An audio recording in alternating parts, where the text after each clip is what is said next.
Saudara-saudari terkasih, apakah saudara sudah memulai hari ini dengan penuh sukacita dan punya niat untuk berbuat baik meskipun kecil? Semoga Tuhan memberkati niat baik saudara. Hari ini saya berada di Sirakawago. Itu sebuah desa yang menjadi World Heritage karena menjaga tradisi dan gaya hidup yang sudah berlangsung berabad-abad. Mereka hidup dengan dekat dengan alam, bercocok tanam, kemudian menikmati apa yang disediakan oleh Tuhan lewat alam. Dan karena dijaga sejak zaman dulu, maka menjadi istimewa. Kita seperti mengadakan perjalanan menembus waktu, kembali ke masa lalu. Dan ketika saya merenungkan hal ini, saya berpikir, kita memang melalui perjalanan waktu, tetapi sebetulnya kita mengatasi waktu. Ruang dan waktu adalah sebuah ilusi pikiran linear yang sebetulnya mengungkapkan bahwa kita melebihi ruang dan waktu itu. Secara jasmani kita terikat pada ruang dan waktu, tetapi sebagai roh, sebagai daya hidup yang menjiwai semuanya itu melampaui ruang dan waktu. Meskipun saya di Sirakawa, jauh di pedalaman di negeri Sakura, saya tetap merasa dekat dengan saudara-saudara saya yang ada di Indonesia. Saya dekat dengan umat saya di SMI Santa Maria Immaculata Kalideres. Karena sebetulnya fisik bisa berada di satu tempat, tetapi pikiran bisa ke tempat lain, dan roh juga bisa merangkum segalanya. Maka sebetulnya ketika menyadari bahwa saya adalah daya hidup yang menyatukan, yang menyeimbangkan, kesadaran yang tanpa batas, saya justru terhubung dengan semesta. Dan karena itu tidak ada batasnya. Ruang dan waktu terlampaui. Karena kemudian saya menjadi satu dengan yang lain. Saya menjadi satu dengan semuanya. Dan sebetulnya hal ini bukan rohani dalam arti roh-roh metafisik. Bukan seperti itu. Secara sains juga terbukti bahwa sebetulnya pada awalnya kita mulai dengan Big Bang. Satu peristiwa. Dan dalam perjalanan waktu terbentuk makhluk sel satu. Dan kemudian berkembang menjadi sel yang kompleks. Dan kemudian berkembang menjadi dalam evolusi menjadi makhluk-makhluk yang mempunyai kemampuan yang sangat kompleks. Dan kemudian muncul juga spesies manusia. Itu artinya kita berasal dari satu. Dan meskipun mewujud, terekspresi, terungkap dalam berbagai bentuk individu, tetapi daya hidupnya itu sama dan satu. Dan karena itu kita bisa mengerti ketika firman Tuhan mengatakan bahwa hendaklah kalian semua satu, seperti aku dan Bapa adalah satu. Karena sebetulnya kita satu.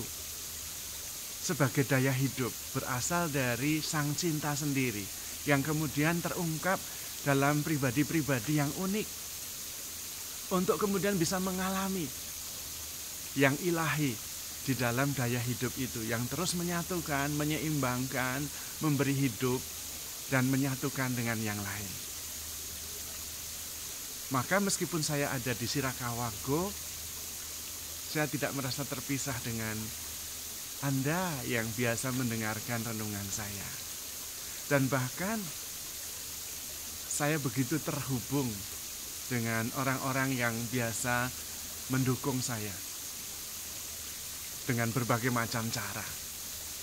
Jauh ada di mana, tetapi dalam hal energi kita terhubung. Memang sebetulnya kita tidak pernah terpisah, kita selalu satu. Kalau kita memandangnya sebagai energi, maka energi itu selalu terhubung. Justru yang nampaknya kosong itu adalah energi yang menahan, yang menghubungkan, yang menjaga keseimbangan. Seperti bumi dan bulan bukan kosong, Tetapi energi yang membuat bulan berada di tempatnya, matahari berada di tempatnya, bumi juga berada di tempatnya. Jadi ruang sebetulnya adalah energi yang menahan, yang menyusun kita sehingga bisa menjadi pribadi seperti ini. Di dalam diri kita juga ada atom, proton, neutron, elektron. Ada juga ruang-ruang hampa yang justru menjaga agar terjadi keseimbangan. Dan itu adalah energi. Dan kalau kita melihat bahwa diri kita sebagai energi, maka kita tidak pernah terpisah dengan yang lain.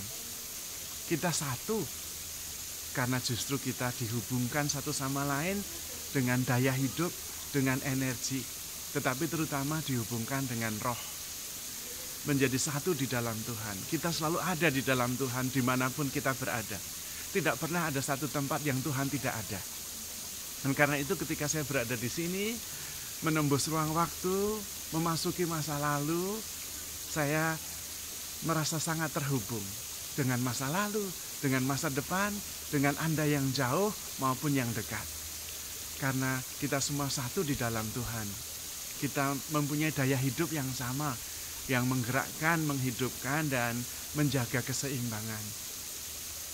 Maka sebetulnya di dalam roh yang ada adalah damai sejahtera, yang ada adalah kesatuan, yang ada adalah kerukunan.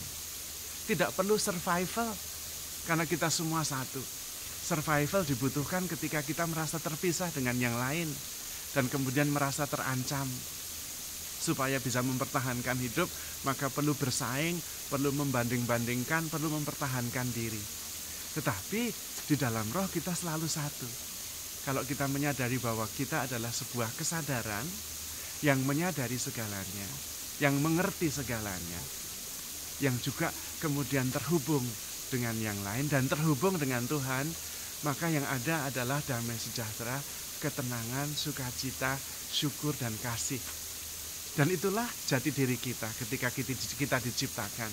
Kita diciptakan secitra dan segambar dengan Tuhan sendiri yang adalah kasih. Kalau kita mempunyai ekspresi jasmani, ini adalah sebuah pesan supaya kita bisa mengalami segala-galanya dan mensyukurinya. Dan kemudian kita bisa menciptakan sebuah kehidupan yang penuh dengan kesadaran, penuh dengan rasa syukur, penuh dengan sukacita. Setiap kesempatan adalah berkat dari Tuhan untuk mengalami cinta Tuhan yang luar biasa.